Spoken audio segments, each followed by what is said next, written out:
जो दिखता है वो होता नहीं और जो होता है वह अक्सर दिखता नहीं। ये कहानी जितनी साधारण लगती है उतना ही भयानक सच छुपाए हुए है और आज इस कहानी की सच्चाई को जानने की कोशिश करते हैं। ये कहानी कश्मीर के एक ऐसे कोने की है जिसे लोग जन्नत कहते हैं, लेकिन जहाँ नरक का साया हमेशा मंडराता रहता है। ये कहानी यूसुफ नाम के उस शख्स की है जो सालों बाद अपने बचपन के घर लौटता है, लेकिन उसके इस सफ़र में उसे ऐसा सच जानने को मिलता है जिसने उसकी ज़िंदगी हमेशा के लिए बदल दी। साल 2010 की बात है। यूसुफ, जो अभी 40 साल का था, न्यूयॉर्क से कश्मीर लौट रहा था। उसके पिता की तबीयत खराब थी और यह सुनकर उसने बिना वक्त गवाए भारत का टिकट बुक कर लिया। 20 साल पहले फाइनेंशियल हालत खराब होने की वजह से उसे अपना घर छोड़ना पड़ा। उस वक्त उसकी उम्र लगभग 20 साल की थी।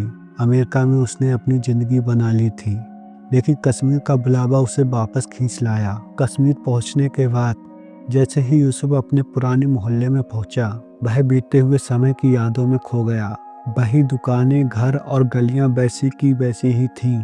उसका बचपन उसकी आंखों के सामने घूमने लगा, लेकिन उसे नहीं पता था यहाँ की ये गलियां सिर्फ उसकी यादों को नहीं बल्कि डरावनी सच्चाइयों को भी समेटे हुए थीं। जब यूसुफ अपने घर पहुंचा तो दरवाज़ा बंद था। उसने जोर से दरवाज़ा खटखटाया, लेकिन कोई जवाब नहीं आया। मोहल्ले के लोग उसे घूर रहे थे।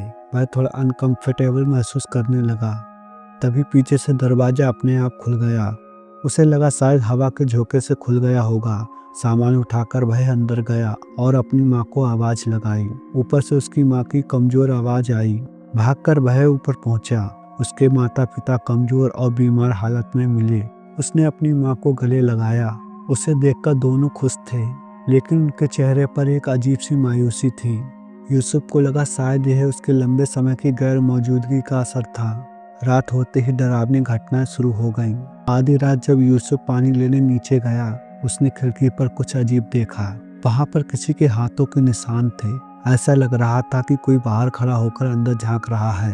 वह डर गया और भागकर ऊपर चला गया। सुबह अपनी माँ को यह बात बताई तो उन्होंने कहा, यहाँ एक पागल आदमी रहता है। वह अक्सर रात को यहाँ झांकता रहता है। डरने की जरूरत नहीं। यूसुफ थोड़ा शांत हुआ, लेकिन यह उसका भ्रम था। शाम को यूसुफ को अपने दोस्त की दनिश की पार्टी का निमंत्रण मिला।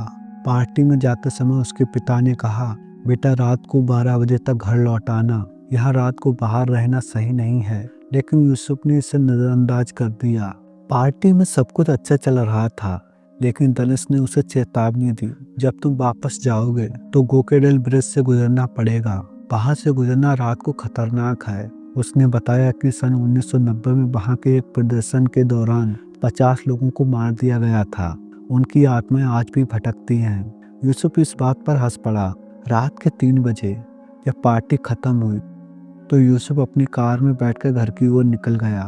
ब्रिज पर पहुंचते ही उसने एक छोटी बच्ची को देखा जो अकेले खड़ी रो रही थी। उसने गाड़ी रोकी और पूछा, तुम यहाँ क्या कर रही हो? लड़की ने जवाब दिया, मैं अपने माता पिता को ढूंढ रही हूँ। उनकी आवाज़ मुझे तालाब के पास से आती है। यूसुफ ने उसकी मदद करने का फैसला किया, लेकिन जब वह तालाब में पहुंचा तो उसने पानी में 2 डेड बॉडी तैरती हुई देखी। यूसुफ यह देखकर डर गया। वह अपनी गाड़ी की ओर भागा, लेकिन रास्ते पर उसने सड़क पर खून ही खून देखा और गाड़ी स्टार्ट की और चल दिया। घर पहुंचते उसने दरवाजा खटखटाया, लेकिन किसी ने दरवाजा नहीं खोला। पीछे मुड़कर देखा तो वही आदमी जिसे वह खिड़की पर झांकते हुए देखता था, धीरे धीरे उसकी ओर आ रहा था। यूसुफ ने उसे चिल्लाकर पूछा, तुम कौन हो और यहाँ क्या कर रहे हो? उस आदमी ने कहा, मैं मोहल्ले वालों की तरफ से यहाँ निगरानी रखने आता हूँ। तुम्हारा घर पिछले 20 साल से बंद है। तुम किससे बातें कर रहे हो? यह सुनते ही यूसुफ के होश उड़ गए। उसने कहा, मेरे माता पिता अंदर हैं। उस आदमी ने जवाब दिया, 20 साल पहले तुम्हारे माता पिता मर गए थे। यूसुफ यह सब सुनकर दंग रह गया। तब यूसुफ को उस आदमी ने 20 साल पहले की सारी घटना सुनाई। यूसुफ को अपने माता पिता की आत्माओं के साथ बिताए गए पलों की यादें लिए हुए वह सब कुछ छोड़कर न्यूयॉर्क लौट गया। लेकिन कश्मीर का गोकेडल ब्रिज और वह घर आज भी अपनी रहस्यमय कहानी के साथ खड़ा है।